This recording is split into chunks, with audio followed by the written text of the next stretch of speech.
तो इजराइल पर हुए हमले को लेकर अमेरिकी मीडिया ने बड़ा खुलासा किया है। वॉल स्ट्रीट जर्नल ने खुफिया विभाग की एक रिपोर्ट दिखाई है और दावा करते हुए ये कहा है कि ईरान को हमास के हमले की योजना के बारे में पहले से संकेत मिल गए थे।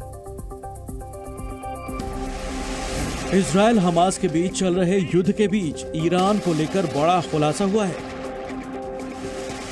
हमास के इजराइल पर हुए हमलों पर अमेरिकी मीडिया में बड़े खुलासे का दावा किया गया है। वॉल स्ट्रीट जर्नल ने अमेरिकी इंटेलिजेंस एजेंसियों की आरंभिक रिपोर्ट के हवाले से लिखा है कि ईरान को हमास के हमले की योजना के बारे में पहले से ही संकेत मिल गए थे, लेकिन ईरान को ये नहीं पता था कि यह हमला कब होगा और कितना बड़ा होगा।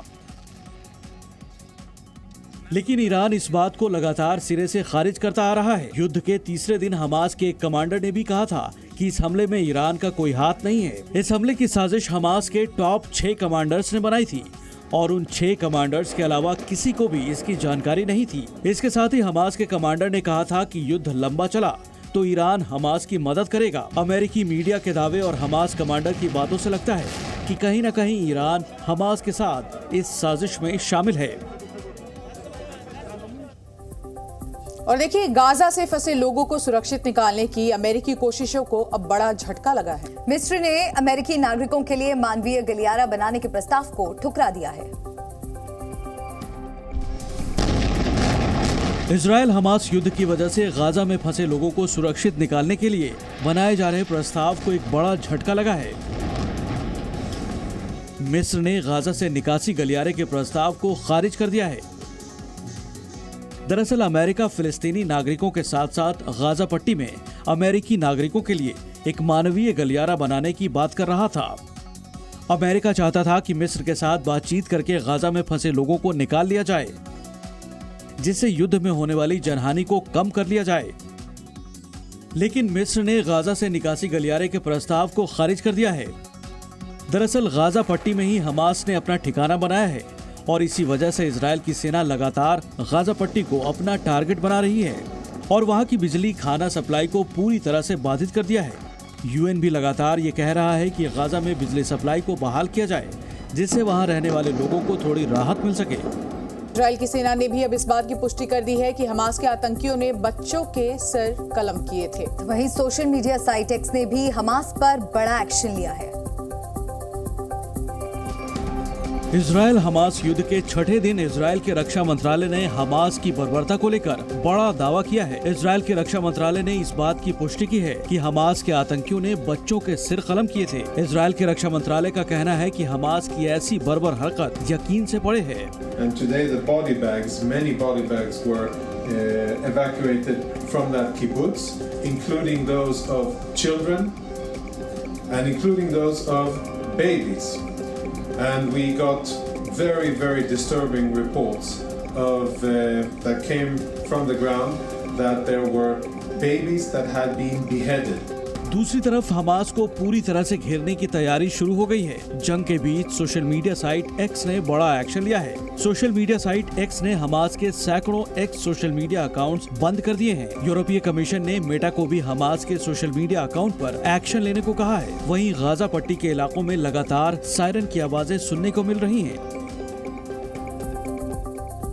और दक्षिण लेबनान पर इजराइल और हिजबुल्लाह के वार पलटवार के बीच यूएन ने एक बड़ा फैसला लिया है। बिल्कुल, यूएन दक्षिण लेबनान से शांति सेना को जल्द ही हटा सकती है, ऐसी जानकारी सामने आ रही है। इजराइल हमास के बीच चल रही जंग को लेकर यूएन ने बड़ा बयान दिया है। दक्षिण लेबनान में तैनात संयुक्त राष्ट्र संघ की शांति सेना को हटाने पर फैसला जल्द लिया जा सकता है। दरअसल यहाँ हिजबुल्लाह के ठिकानों पर इजराइल बमबारी कर रहा है, जिसको देखते हुए शांति सेना को हटाने पर फैसला लिया जा सकता है। शांति सेना में शामिल भारतीय सैनिक भी इसी इलाके में तैनात हैं। तो वहीं दूसरी तरफ गाजा पट्टी पर इजराइल के हमले लगातार जारी हैं। हमास के हमले के बाद इजराइल ने गाजा क्षेत्र को बंद सैन्य क्षेत्र घोषित कर दिया है और उसमें प्रवेश पर पूर्ण प्रतिबंध लगा दिया है। गाजा में सैन्य कार्रवाई की वजह से अब तक 1200 से ज्यादा लोगों की मौत हो चुकी है, जबकि हमास के हमले में भी 1000 से ज्यादा इजरायली नागरिकों की मौत हो गई है। 2700 से ज्यादा लोग घायल हुए हैं और 221 इजरायली सैनिकों की भी मौत हुई है। और इजराइल पर हमास के रॉकेट रात भर बरसते रहे, सायरन की आवाज लगातार गूंजती रही। बेहिसाब खतरों के बीच इजराइल से जी न्यूज की टीम नॉनस्टॉप रिपोर्टिंग कर रही है और हर अपडेट आप तक पहुंचा रही है। इजराइल के वॉर जोन से हम लगातार आप तक ग्राउंड रिपोर्ट पहुंचा रहे हैं। जी न्यूज ने आपको अब तक गाजा पट्टी के आसपास के जो इलाके हैं इजराइल में, वहां से रिपोर्ट दिखाई है। सदरा शहर से हमने आपको ग्राउंड रिपोर्ट दिखाई। गाजा बॉर्डर जहां पर हमास के आतंकियों ने घुसपैठ की थी इजराइल की सीमा में, वहां से हमने आपको दर्दनाक स्टोरी दिखाई। आज एक बार फिर हम उसी दक्षिणी क्षेत्र की तरफ आगे बढ़ रहे हैं जो आतंक के हमले से सबसे ज्यादा प्रभावित रहा है इजराइल में, जहां अब इजराइल के डिफेंस फोर्सेस पूरे इलाके में तैनात है, मिलिट्री जोन घोषित कर चुके हैं और हर एक आदमी की तलाशी वहां पर ली जा रही है, क्योंकि हमास के आतंकी इस साउथ सिटी सद्रात और एश्केलॉन में अभी भी छिपे हो सकते हैं। इस बात की पूरी आशंका है और यही वजह है कि इजराइल के डिफेंस फोर्सेस लगातार सर्च ऑपरेशन चला रही है।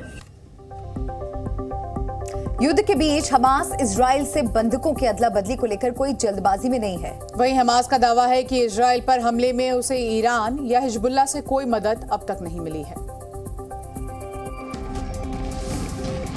इजराइल हमास के युद्ध के बीच हमास के टॉप कमांडर का बड़ा बयान आया है। आतंकी संगठन हमास के एक टॉप कमांडर ने कहा कि इजराइल से बंधकों की अदला बदली करना जल्दबाजी होगी।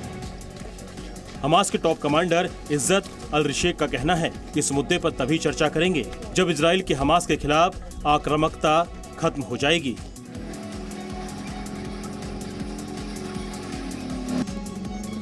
हमास ने इन खबरों को खारिज कर दिया है जिसमें यह कहा गया था कि इजराइल पर हमले को अंजाम देने के लिए हमास को ईरान या हिजबुल्ला से मदद मिल रही है। हमास के कमांडर ने कहा कि हमले का ये पूरा ऑपरेशन 100% बिना किसी मदद के किया गया था, लेकिन अब लेबनान सीमा से हिजबुल्ला भी लगातार इजराइल की सेना पर हमला कर रहा है, जिसका इजराइल की सेना मुंहतोड़ जवाब दे रही है। कल लेबनान की सीमा पर हिजबुल्ला ने इजराइल के टैंक को निशाना बनाया था। इसके बाद इजराइल की सेना ने लेबनान सीमा पर ताबड़तोड़ हमले किए।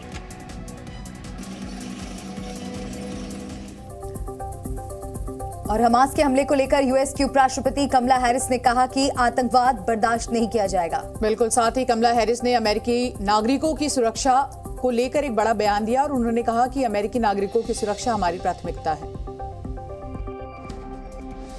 अमेरिका की उपराष्ट्रपति कमला हैरिस ने युद्ध को लेकर बड़ा बयान दिया है। कमला हैरिस ने कहा कि आतंकवाद किसी भी सूरत में बर्दाश्त नहीं किया जाएगा। राष्ट्रपति और मैं इजराइल और इजराइल के लोगों के प्रति हमारी प्रतिबद्धता को बहुत गंभीरता से लेते हैं और विशेष रूप से इजराइल को वो देना जो उसे अपनी रक्षा के लिए चाहिए। निश्चित रूप से अमेरिकी नागरिकों की सुरक्षा और भलाई हमारी सर्वोच्च प्राथमिकताओं में से एक है।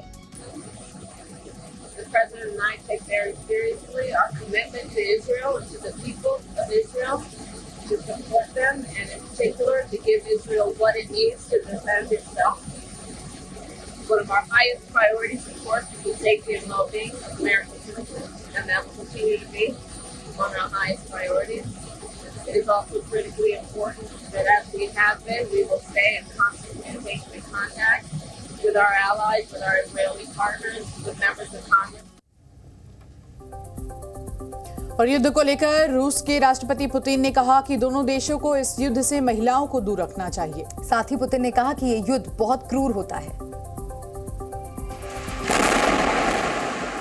इजराइल हमास युद्ध को लेकर रूस के राष्ट्रपति व्लादिमीर पुतिन ने युद्ध को लेकर बड़ा बयान दिया। पुतिन ने कहा कि महिलाओं और बच्चों को इस युद्ध से दूर रखा जाना चाहिए और ये बात दोनों पक्षों पर लागू होती है क्योंकि युद्ध बेहद क्रूर होता है। तो वहीं हमास के आतंकियों के द्वारा अगवा किए गए नागरिकों को छुड़ाने के लिए अमेरिकी स्पेशल फोर्स रेस्क्यू के लिए तैयार है। अमेरिका की एक खूंखार कमांडो गाजा में स्पेशल ऑपरेशन को अंजाम देने को तैयार है। आपको बता दें कि हमास के आतंकियों ने कई अमेरिकी नागरिकों को भी बंधक बनाकर रखा है, जिन्हें छुड़ाने के लिए अमेरिकी स्पेशल फोर्स के कमांडो इजरायली फोर्स के साथ जॉइंट ऑपरेशन करने वाले हैं। अमेरिका की ये फोर्स होस्टेज सिचुएशन को हैंडल करने में बेहद माहिर है और उतनी ही खूंखार जो पलक झपकते ही दुश्मनों को मौत के घाट उतार देगी।